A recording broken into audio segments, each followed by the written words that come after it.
You think you know what you're asking when you ask, why do magnets repel? H, you don't. And until you understand why your question is broken, you're going to be frustrated by every answer anyone gives you, including mine. Let me show you the problem. Pick up two magnets, North Pole to North Pole. Feel that push, that invisible resistance in empty air. You want to know why. You want me to say magnets repel for the same reason that H and then fill in the blank with something familiar? Rubber bands, springs, two hands pushing against each other, something you already understand. Here's the thing. There is no familiar thing. How, and I'm not being difficult. I'm not hiding behind complexity. I'm telling you the truth that most people don't want to hear. Magnetic forces are fundamental. They're rock bottom. There's nothing underneath them to compare them to. You're asking me to explain electromagnetism by comparing it to something simpler. But there isn't anything simpler. That's like asking me to explain arithmetic by using something more basic than numbers. Can't be done. H, now you're thinking, wait, I've heard explanations. Magnetic fields, electrons spinning. Those sound like deeper explanations. No, they're descriptions. Very precise, very accurate descriptions. They tell you how the force behaves, not why it exists in the first place. And you need to understand the difference between those two things, or this entire conversation is pointless. Let me ask you something. Push your hand down on your desk right now. Go ahead. Push hard. Why doesn't your hand go through? You'll probably say, because the desk is solid. Wrong. Not wrong because the desk isn't solid. It is, but wrong because that's not an explanation. That's just another label for the thing you're trying to understand. Try again. Why doesn't your hand pass through? Because the atoms are packed together. Better. Keep going. Why don't the atoms in your hand pass through the atoms in the desk? Because atoms are solid, too. No, stop. Think about this. Atoms are not solid. An atom, it's mostly empty space. If you scaled an atom up to the size of a football stadium, the nucleus would be a pea at the center. The electrons would be tiny dots way out near the seats. Everything in between is empty. Your hand is essentially all empty space. The desk is essentially all empty space. So why don't they pass through each other? You're starting to get uncomfortable now. Good, you should be. The answer is electromagnetic repulsion between electrons. The electrons in your hand and the electrons in the desk have the same charge. Like charges repel. So when you push down, you're feeling trillions of tiny electromagnetic interactions all adding up to what you call solid. Now here's the question that's going to really bother you. Why do like charges repel? You can't answer that, can you? You can say electromagnetic force, but that's just giving it a name. That's not explaining anything. It's like saying, why do magnets repel? Because of magnetic force. That's circular. That's not an explanation. The electromagnetic force is one of four fundamental forces in nature. It's not caused by something else. It's not derived from something simpler. It just is. And here's what nobody tells you. The force that stops your hand at the desk surface, that's the exact same force that makes magnets push apart. The same force, not similar, not analogous, identical, the electromagnetic force. So why does one feel obvious and the other feel mysterious? I'll tell you why. You've been pushing on solid objects since you were 6 months old. By the time you were 2, your brain had built up an enormous library of experiences. Pushing, grabbing, falling down, hitting the ground. Your neurons wired themselves around those experiences. They built patterns, expectations, a whole intuitive framework. So now when you push on a desk, it feels normal, natural, obvious. You don't think about it. You don't think it needs explaining. But magnets push through empty space. You can see the gap. You can slide a piece of paper through. There's nothing there. That feels weird. That feels wrong. That feels like it needs an explanation. But here's the truth. The weirdness is in your head, not in the physics. When you push on the desk, the electrons in your hand never actually touch the electrons in the desk. They repel at a distance, a tiny distance, a few atomic widths, but still a distance. We call it contact because the distance is too small to see. But it's not really contact. Nothing is touching. It's electromagnetic repulsion operating across a gap. With magnets, the gap is bigger. A centimeter, an inch, big enough to see, big enough to make you uncomfortable. But the force is the same. The mechanism is the same. The only difference is scale. The mystery you feel is not a mystery in the physics. It's a mystery in your psychology. You're comfortable with electromagnetic repulsion at atomic distances because you've experienced it your whole life. You're uncomfortable with electromagnetic repulsion at centimeter distances because it's less familiar. That's it. That's the whole difference. Now you're probably thinking, okay, fine, but surely quantum mechanics explains why the electromagnetic force exists.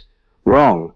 Again, quantum electromechanics, the quantum theory of electromagnetism, is the most precisely tested theory in all of science. We've measured certain predictions to 11 decimal places, and the theory matches exactly. But here's what QED does. It tells you how to calculate electromagnetic interactions with absurd precision. It gives you rules, equations, predictive power. What it does not do is tell you why the electromagnetic force exists in some deep philosophical sense. It describes the force beautifully, perfectly, but it doesn't explain it away. It doesn't reduce it to something simpler, because there isn't anything simpler. Let me show you how this works with a different example. You ask, why does ice float on water? I can tell you because ice is less dense than liquid water. Why is it less dense? Because the molecular structure has more space between the molecules. Why does it have that structure? Because of how hydrogen bonds arrange themselves at freezing temperatures. Why do hydrogen bonds arrange that way? Because of the quantum mechanical properties of electrons in water molecules. Why do electrons have those properties? Because of the Schrödinger equation and the Pauli exclusion principle. Why do those equations hold? See what's happening at each step. I'm giving you a deeper answer, but I'm also just pushing the question back one level. Eventually, and this happens fast, you hit bedrock, the fundamental equations, the basic forces, and there the only honest answer is that's what we measure. That's what the universe does. We can describe it mathematically. We can test it experimentally. We can use it to make predictions and build technology. But we can't explain it in terms of something more fundamental, because there isn't anything more fundamental. The chain of why has to end somewhere. Here's the deep problem with your question about magnets. When you ask why, you're not really asking for information. You're asking for comfort. You're asking me to connect the unfamiliar thing to something familiar so you can stop feeling confused. You want a story, a narrative, a chain of cause and effect that ends with something you already understand. But magnets repel because of the electromagnetic force. And the electromagnetic force exists because that's a fundamental property of the universe. There's no story, there's no deeper, because there's just measurement and mathematics. Now, I know that's not satisfying. I know you want more. But the universe doesn't care what you want. The universe is what it is. Let me tell you what really bothers me about this question. You're treating magnets like they're special, like they're the one weird thing in a universe of normal things. That's backwards. Everything is electromagnetic, if you look closely enough. Why do chemicals react? Electromagnetic forces rearranging electrons. Why does light bounce off mirrors? Electromagnetic interaction. Why do you see colors? Electromagnetic radiation hitting your retina. Why does your computer work? Electromagnetic forces moving electrons through circuits. The electromagnetic force isn't some exotic phenomenon that only shows up in magnets. It's everywhere. It's the dominant force in your entire life. Gravity weaker by a factor of 10 to the 36. Completely irrelevant for atoms and molecules, the strong and weak nuclear forces locked inside atomic nuclei, too short range to affect anything you can touch. Everything else, and I mean everything, is electromagnetism. The force making magnets push apart is the same force holding your body together right now. The same force preventing you from falling through your chair. The same force letting you read these words. So when you ask me to explain magnetic repulsion by comparing it to something normal, you're asking me to explain electromagnetism using electromagnetism using electromagnetism. It's circular. Can't be done. Let me try a different approach. Maybe this will help. You know how you can explain the color blue to someone who can see? You show them the sky, a blue shirt, you give examples. But how do you explain blue to someone blind from birth? You can talk about wavelengths, about 450 nanometers. You can describe where it sits between red and green in the spectrum. You can give them all the physics of blue, but none of that conveys the experience, the actual bliss, They have to see it. There's no shortcut. Same with magnets. Same with electromagnetism. You don't get the intuition from an analogy. You don't get it from a 5-minute explanation. You have to work with the mathematics, solve problems, make calculations, predictions, test them. After months, maybe years of working with electromagnetic theory, something shifts in your brain. The equations start to feel natural, intuitive, obvious, not because they match your everyday experience, but because you've built a new everyday experience, mathematical experience, experience with how fields behave. And then magnets aren't mysterious anymore. They're exactly what you'd expect, inevitable consequences of charged particles and fields. But you can't shortcut that process. You can't skip to the end. You have to earn the intuition. Now, let me tell you what I can give you. The technical answer. Magnets have magnetic dipole moments, little arrows of magnetism. When you align lots of them in the same direction, you get a permanent magnet. Those dipoles create a magnetic field configuration that stores potential energy. Physical systems naturally evolve toward lower energy states. When two north poles face each other, the energy is high. Moving them apart lowers the energy, so they repel. That's the answer. That's as deep as it goes. You want to know why dipoles create fields? I can tell you about moving charges and electrons spin. You want to know why electrons have spin? I can tell you about the Dirac equation and quantum mechanics.